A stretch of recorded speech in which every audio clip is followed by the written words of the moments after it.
saya kalau ketemu orang mau masuk Islam, Pak, ada berapa kali orang masuk Islam. Saya sudah pernah ceritakan, saya ceritakan lagi. Saya pernah di kantor saya tuh lantai 4, Pak. Nah, lalu saya ditelepon suruh diminta, Pak Andi, tolong ke bawah Pak, di lobi ada yang mau ngobrol. Turunlah saya ke lobi. Ternyata ada perempuan. Ya Mbak, saya Andi Rahman, ada yang bisa dibantu. Dia cerita, saya mau masuk Islam Pak Ustadz, tapi saya nggak tahu caranya. Saya bilang segini banyak masjid di Jakarta, dia nggak tahu caranya. Ternyata memang bagi orang-orang yang non Islam itu masjid segini banyak, mereka juga bingung masuknya Pak ya. Nanyanya juga bingung. Mirip kayak saya juga masuk gereja juga bingung Pak. Ini ke gereja copot sendal apa enggak sih gitu? Kan nggak tahu juga.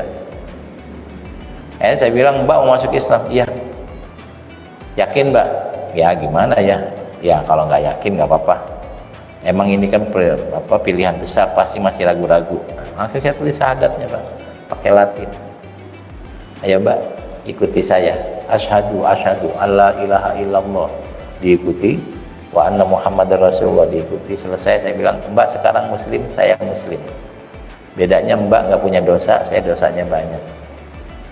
Kalau Al-Quran bilang illa man taba wa amana wa amila amalan sholihan fa ulaika yubaddilullah sayiatihim. Orang yang tobat Allah ganti dosanya menjadi pahala. Jadi Mbak sekarang nggak punya dosa, beda dengan saya, dosanya banyak. Dan saya udah Muslim, udah. Berarti gimana? Ya kalau nanti sempat belajar sholat aja. Kalau nggak sempat, ya lama-lama mudah-mudahan nanti bisa belajar sholat. Sholat itu apa Pak? Sholat itu gerakan-gerakan. Oke. Saya begitu Pak caranya, bukan kemudian Mbak sekarang wajib sholat, kalau Mbak nggak sholat masuk neraka. Ya percuma, baru syahadat udah neraka lagi. Kenapa? Karena orang yang dari kecil Muslim, bapaknya Muslim, kakaknya Muslim, nggak sholat juga banyak Pak. Ini bapak kan masjid di pinggir jalan nih, nanti pas Jumatan Pak, imam sudah naik, khatib sudah naik mimbar, lalu imam sudah takbiratul ihram. Itu di jalan masih banyak yang jalan Pak ya. Mobil, motor, kalau dicek pasti, bukan pasti, dicek namanya Muslim, agamanya Islam, bapaknya Islam, kakaknya Islam, nggak sholat banyak. Masa kita takut-takutin? Ya memang begitu orang masuk Islam, nanti lama-lama juga dia sadar. Saya tanya, Mbak butuh sertifikat nggak? Kan ada yang butuh sertifikat buat keduk capil Pak ya, merubah status agama ya. Kalau butuh bilang saya, nanti Mbak kalau ada yang ditanyakan telepon saya. Tapi saya sudah Muslim Pak, sudah. Ini begini saja, ya begini saja. Mbak mengakui Nabi Muhammad Nabi sudah cukup. Karena ya segitu saja syahadat gitu. Sama ketika misalnya kita di Papua dulu ya. Saya berapa lama lah tinggal di sana ya. Itu kalau ada yang masuk Islam ya langsung kita syahadatkan. Masalah bahwa kemudian dia sholat nggak sholat, yang penting syahadat dulu. Karena nanti lama-lama juga dia sholat, atau kalau enggak anaknya yang sholat, yang penting syahadat dulu. Dan kadang-kadang kita ajak nih ke masjid, ayo kita ke masjid, ayo. Sampai di masjid kita tanya, kamu mau sholat enggak? Tidaklah Pak Ustadz saja sholat, saya tunggu di sini di luar. Ya sudah, kau tunggu sandal saya ya, jaga baik-baik, saya sholat dulu. Saya sholat khusyuk, sandalnya ada yang jagain Pak. Kok dia nggak sholat, dia nggak mau diapain? Dia syahadat sudah hebat, kok tiba-tiba dipaksa-paksa.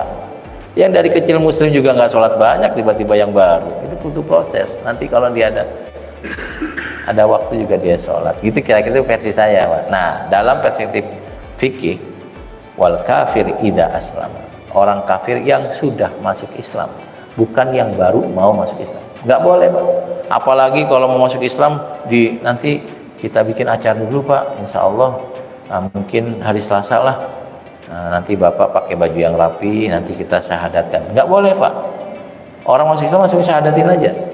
Kalau nanti mau ikrar silakan, nanti pas sudah syahadat, kapan mau kumpul bareng, dia mau baca syahadat di depan orang lain supaya orang lain tahu, silakan. Tapi saya juga punya pengalaman unik Pak. Jadi saya lagi sholat asar, setelah sholat ada orang celingukan di masjid. Saya tanya, Pak kayak bingung Pak, ada apa? Mas saya mau masuk Islam tapi bingung. Masuk Islam? Ya udah, saya panggil imam masjidnya. Panggil Ustadz Anu. Ayo masuk Pak, duduk sini. Nih syahadatnya, tapi ente aja yang Islamin. baca syahadat. Dah selesai. Terus saya tanya, Bapak mau sertifikat masuk Islamnya? Enggak Pak, saya justru kemari itu karena saya takut ketahuan keluarga. Emang rumahnya di mana? Jakarta Barat Pak. Ke Jakarta Barat ke Ciputat kan lumayan jauh ya Pak. Oh jauh banget kemari. Ya supaya nggak ketahuan orang. Kalau ketahuan keluarga saya, kesian saya nanti. Terus gimana? Ya yang penting saya udah Islam dulu Pak lah, nanti nggak tahu caranya gimana ya saya bikinin aja dulu, ya sudah. Jadi kadang-kadang ya begitu juga orang yang pengen Islam tapi takut kalau keluarganya tahu. Nah dalam fikih wal kafiru idza aslama, orang kafir kalau sudah masuk Islam, bukan mau masuk Islam. Karena orang yang mau syahadat langsung kasih syahadat aja Pak. Habis syahadat dia mati, alhamdulillah sudah Islam, dosa nggak ada, pahala banyak. Jadi kalau ternyata dia nggak mati, ya dia punya kesempatan beribadah. Tapi jangan kemudian ditunda, tidak boleh. Walaupun ada ulama besar yang menyatakan harus mandi dulu karena dia kan punya hadas besar, supaya nanti pas syahadat dia suci. Ya gimana mau suci orang dia belum syahadat, mandi pun nggak sah, syaratnya sah. Ibadah kan harus muslim dulu, ahliyatun niyah.